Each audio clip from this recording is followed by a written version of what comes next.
যখন খুব বেশি কান্নাকাটি করে তখন আপনি কি করবেন?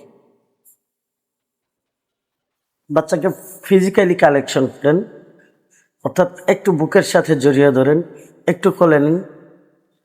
বুকের সাথে জড়িয়ে ধরার সাথে সাথে জোরে একটা চিৎকার দিন, তার কান্নার গতি আরো বেড়ে যাবে। বাট আগুনের মধ্যে পানি দিলে যেভাবে ধাপ করে আগুনটা নিভে যায়, ঠিক ওইভাবেই ওই জড়িয়ে ধরার সাথে সাথে জোরে একটা চিৎকার দিয়ে কান্না বন্ধ হয়ে যাবে।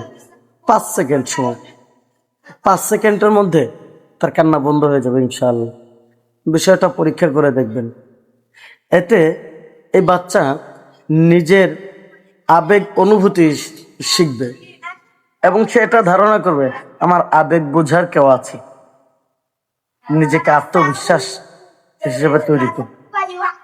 আশা করছি ভিডিওটা ভালো লাগবে। ভিডিওটা ভালো লেগে থাকলে শেয়ার করে সবাইকে দেখার সুযোগ করে দিবেন এবং সেই সাথে ফেসবুক থেকে দেখলে ফলো দিয়ে রাখবেন এবং ইউটিউব থেকে দেখলে সাবস্ক্রাইব করে পাশে থাকবেন।